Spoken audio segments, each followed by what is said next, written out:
I'm Frank Gifford. Here in Green Bay, they explain the world champion Packers with a single word: work. Coach Vince Lombardi says that those who seek success in pro football must never stop working for it. Over and over, the men of Lombardi are drilled to do everything the right way. Teams that meet the Packers know that while they may play even with Green Bay for a while, as soon as they make a mistake, there'll be a Packer around to take advantage of it. This premier showing of the Packers' championship trail in the great 1966 season proves that the champs do their pregame homework and hardly ever forget their lessons once that whistle sounds.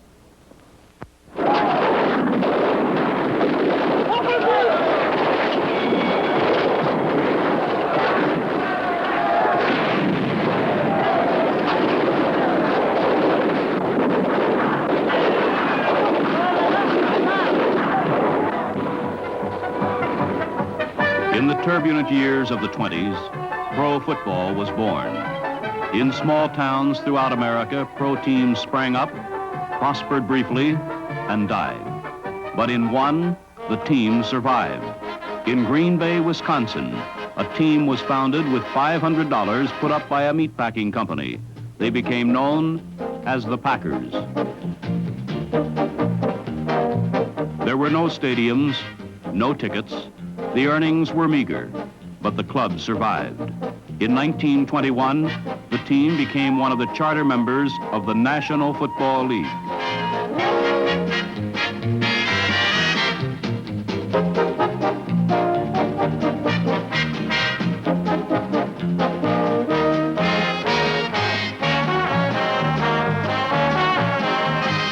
In 1959, Vince Lombardi came to coach the Packers. He taught a Spartan game that required sacrifice, dedication, and self-denial. For many, it was too tough. They left and never came back.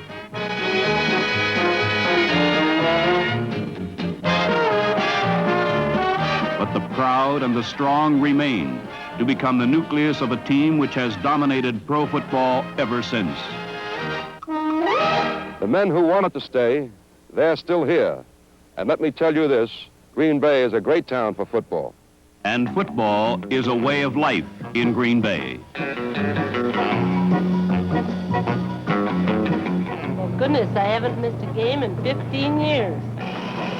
Boy, our boys are really going to clobber those Bears this Sunday. I'm sure they're going to win. You can be Star. You can be Creamer. I want to be Creamer.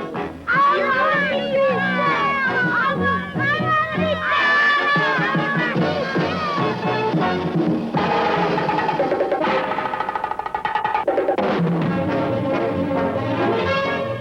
There is never an empty seat in Lambeau Stadium.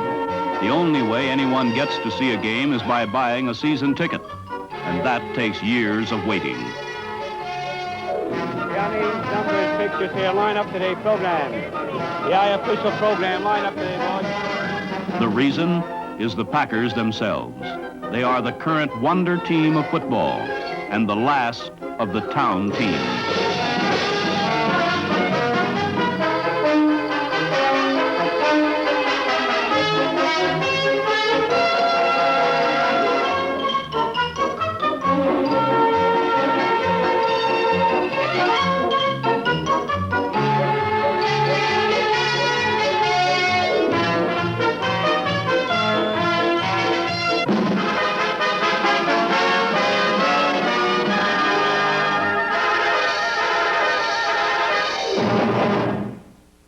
The Packers are tactically correct on nearly every play. The play mix is delicate and varied. Not every call works, of course, but nearly every call is the right one.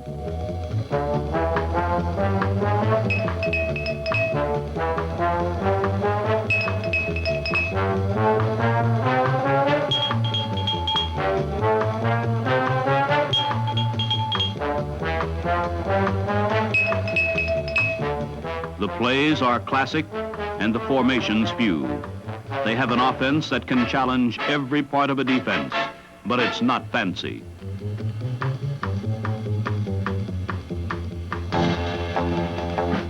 Coach Lombardi prides himself on emphasizing the running game. but his team easily reverses the pattern and still wins.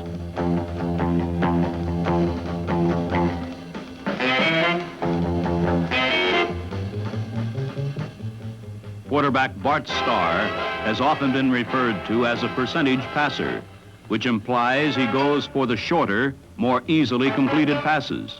And yet last season, 9 of his 14 touchdown passes were on plays beyond 40 yards. His receivers have been better this season than ever before, though they're all the same people. The greatest improvement has come from tight end Marv Fleming, number 81. At 6'4", 235 pounds, he outweighs defensive backs by 40 pounds. Swift Carroll Dale at split end is the most dangerous long-distance threat.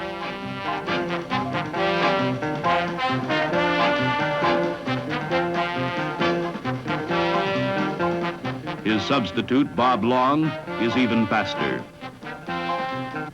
Flanker Boyd Dowler is a primary target when the big play is needed.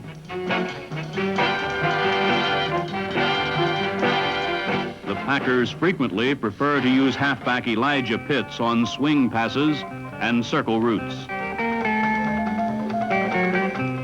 Starr's favorite stunt on third down is to find fullback Jim Taylor emerging late from the backfield. With the exception of Starr, it is difficult to single out any one member of the Packer offensive machine. It's like naming the best part of a Rolls Royce. It is the defense which gives Green Bay its personality as a team. In the defensive backfield, there is all kinds of talent, ranging from Willie Wood, the ball-hawking free safety, to Herb Adderley, number 26, who hasn't made a tackle below the jawline in years.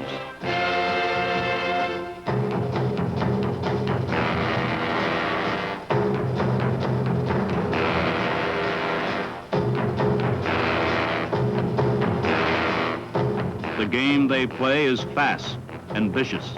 Every pass receiver is a marked man.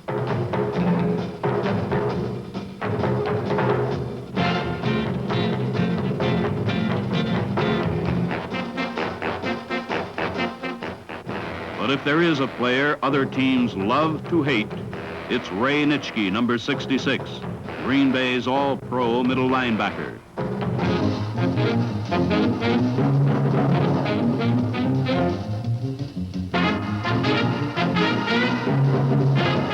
Nitschke and his corner men, Leroy Caffey, number 60, and Dave Robinson, number 89, are widely acknowledged as the best set of linebackers in the NFL.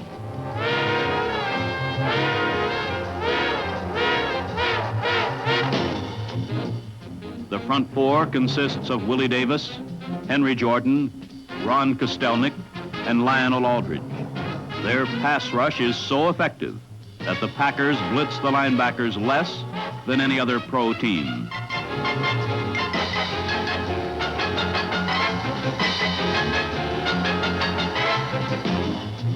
This defense contributed 6 touchdowns by interception. That's 1 out of every 7 Green Bay scored.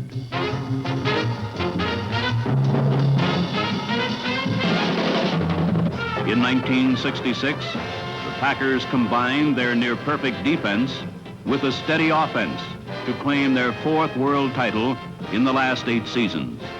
They won 14 out of 16 games and came within 4 points of an undefeated season.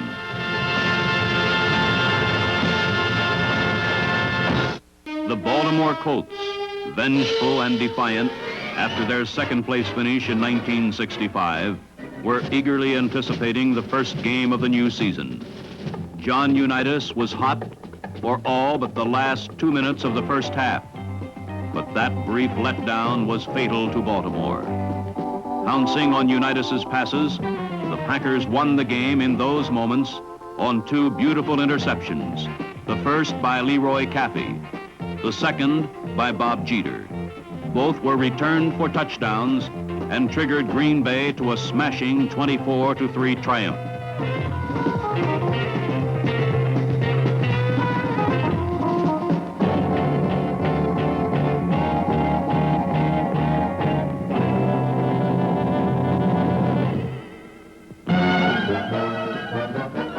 In the season's second contest, the Packers met the Browns.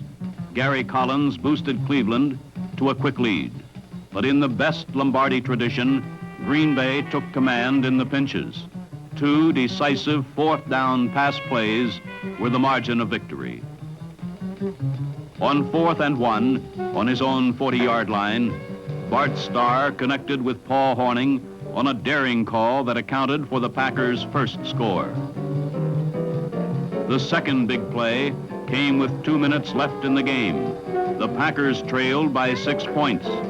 With it 4th and goal, Starr passed to Jim Taylor.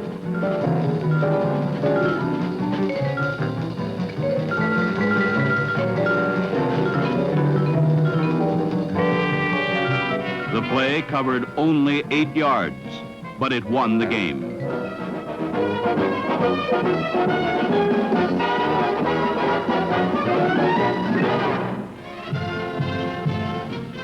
In the third game of the season, the Packers figured to have their hands full with a Ram team that was also unbeaten. They made it look easy. Bart Starr found the Los Angeles defense to his liking and passed Green Bay to an easy victory and sole possession of first place.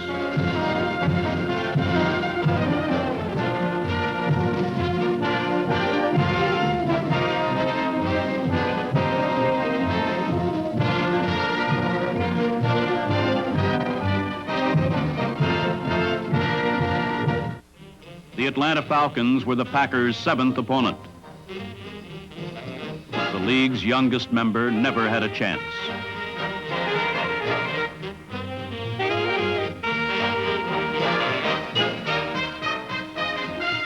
Rookie Donnie Anderson, in his first extended appearance, exploded for 2 touchdowns, one on a sparkling 77-yard punt return.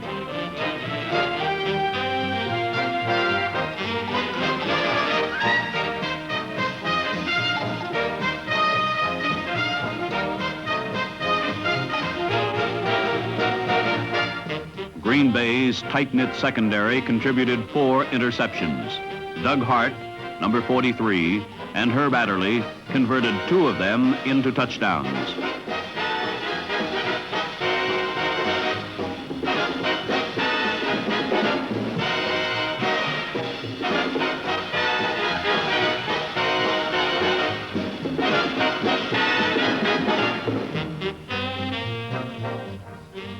Final score, Green Bay 56, Atlanta 3.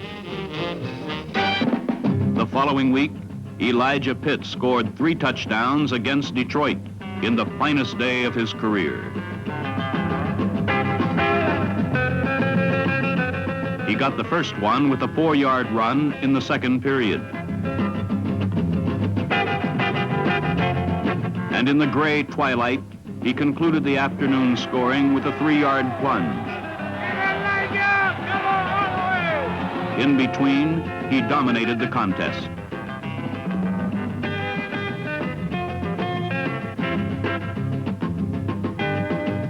At the finish, it was Green Bay 31, Detroit 7. November 20th, another Sunday in Titletown, another game. But this day and this game were unlike any other. The Packers and George Halas's Chicago Bears were playing for the 96th time, the NFL's longest and fiercest rivalry.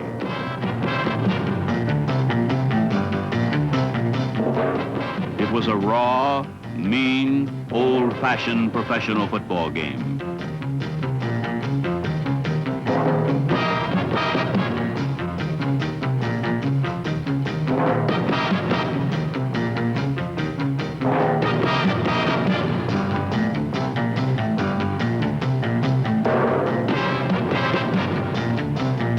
There were no heroes, there was no glory.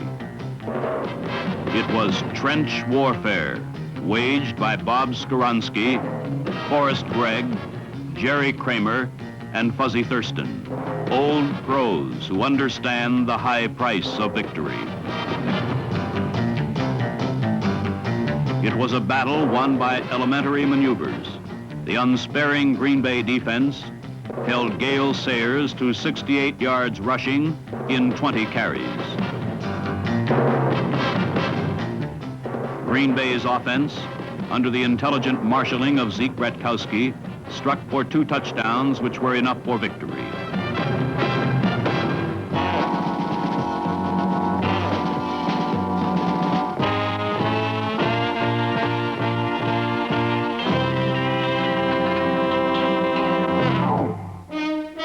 A bright autumn moon provided a backdrop for a story of revenge.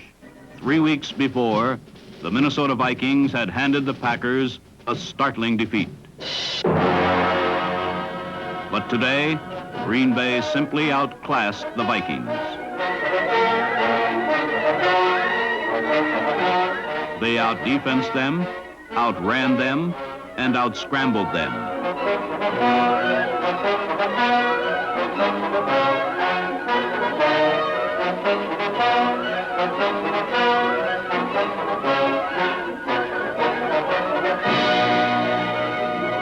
When things slowed down, Bart Starr patiently destroyed the Viking defense with crisp, precise passes.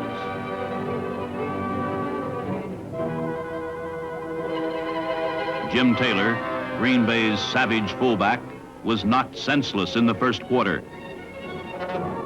After a short breather on the sideline, Taylor returned to the game and blasted to a 14-yard touchdown, which put the Packers in command 21-3 at the half.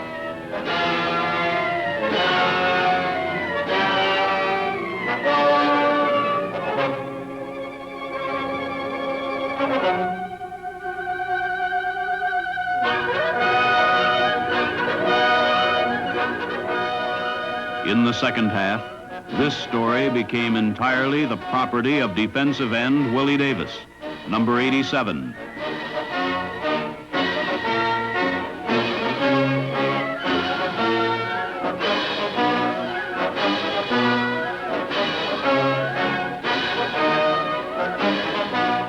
It was he who struck the deadly blows, made the vital moves, which placed victory far beyond Minnesota's reach.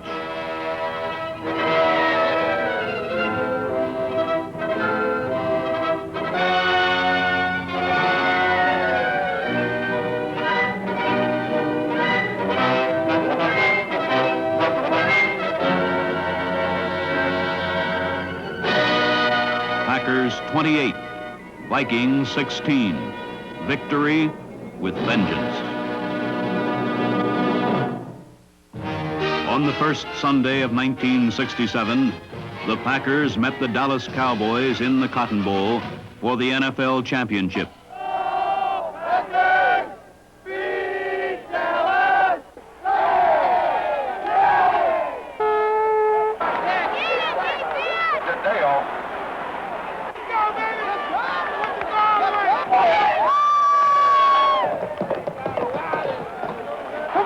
Let's get a block in there. Put him down. I don't say adios. I mean, I got him.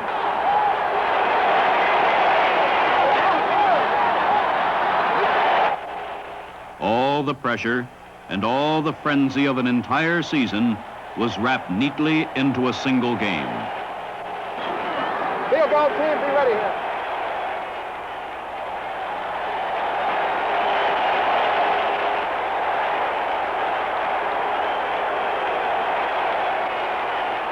After all the fumbles, the long passes, and the fierce hitting, the whole thing boiled down to 4 Cowboy plays from the 2-yard line in the last minutes of the game. The Packers led by 7 points, but a Dallas touchdown would send the game into sudden death.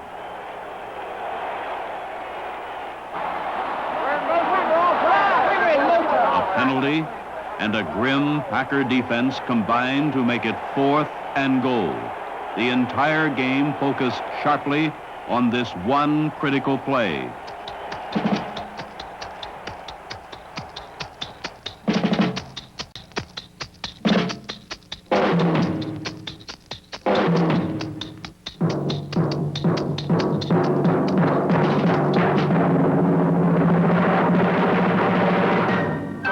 Dave Robinson forced Don Meredith to throw off balance. Tom Brown intercepted the wobbly pass. And here in the end zone, under the blazing lights, the Cowboys' desperate title bid expired.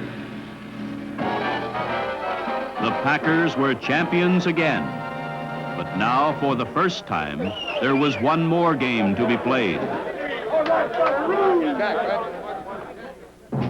On January 15th, 1967, in the Los Angeles Coliseum, the Packers met the Kansas City Chiefs of the AFL with pro football's world championship at stake.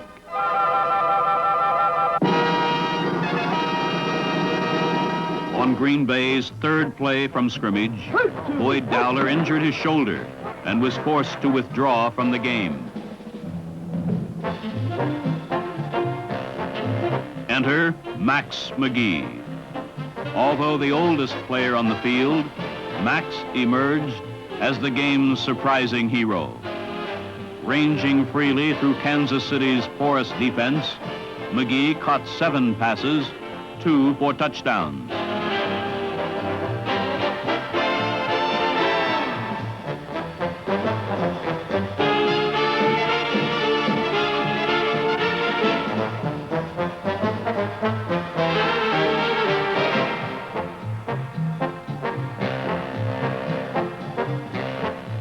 With Max leading the way, the Packers gained momentum after a slow start.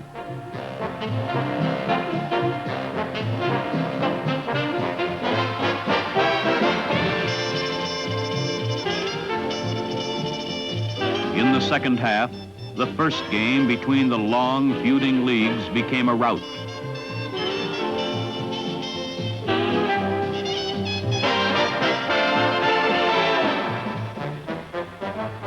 The Packers struck savagely and often at the Chiefs' weak spots and won easily 35-10. They demonstrated to their own satisfaction and to the AFL that they were indeed the finest football team in the world. A team of strong, dedicated men who met the rigorous challenge of their game and emerged the master. The 1966 world title belongs to the big team from the small town.